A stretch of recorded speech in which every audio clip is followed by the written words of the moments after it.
always grown up around Truro. I've lived in a couple different places, but always close to Truro.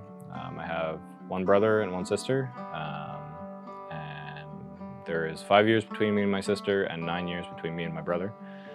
And yeah, I play a lot of video games, and it would be hard to pick just one, but the one I'm playing most of right now is the newest Call of Duty, and I play it too much. How much is too much? For a while, when I was working at home because of the pandemic, I was playing several hours a day. I'll just say several because that's nice and vague. But now it's not as much. Now it's maybe like an hour a day, maybe. So I work out in Debert at the old military bunker.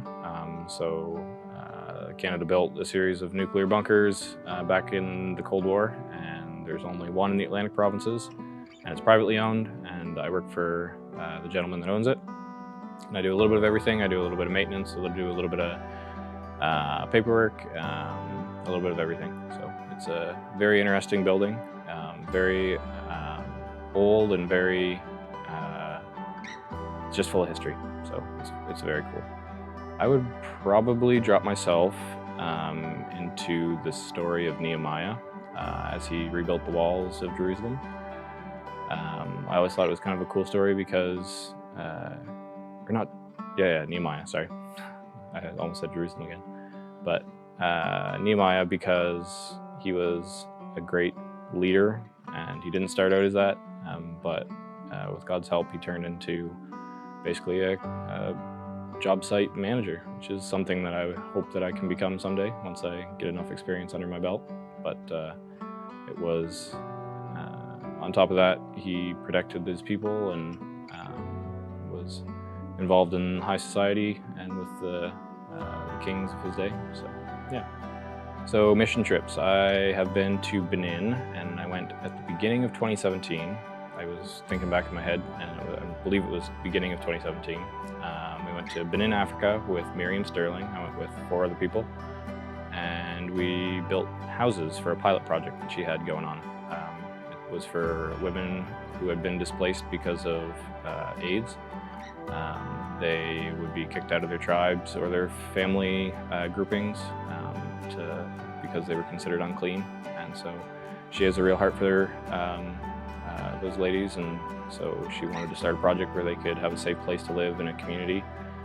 So we were there for 3 weeks, I believe, and we got to go pretty much over the whole country of Benin. And lessons that I learned while I was there and when I came back was definitely contentment and thankfulness, just because when you get to travel to a place like that, you get to see the variety of what most of the people in the world live like, and it's not anywhere close to what we live like in our first world country.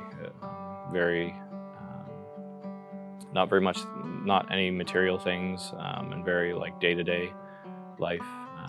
Some houses that we visited were nothing more than a single room, and like they had their bed made of like straw and a blanket on the floor, and they were serving us like food that they were probably hoping to save for the next day, and it was very humbling.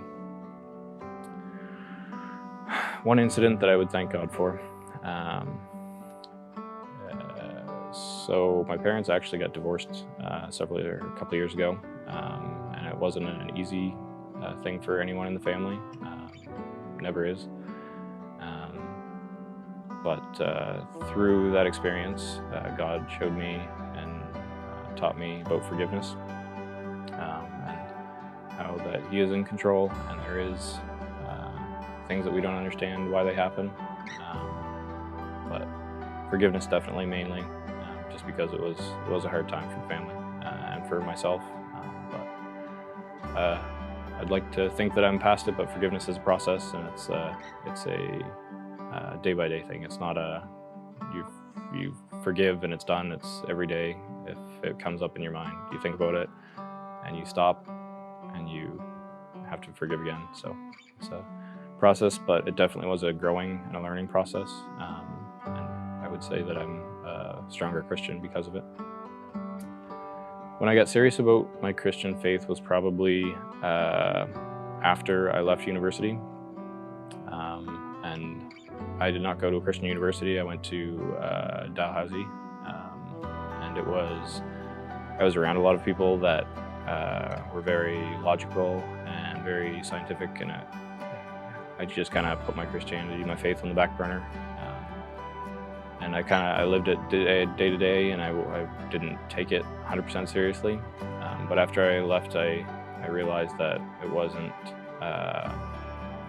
wasn't something that I could take lightly. It's a lifestyle, and so I had to change some things about the way I was living. And so, yeah.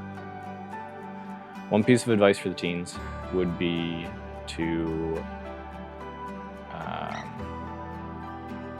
to trust that God knows what is best for you, because there are going to be times in your life when you don't know what's going on or what road or choice to take, but there is a higher purpose, and God will direct your path if you trust and you pray that He will give you answers, and He will lead and guide you 100% of the time.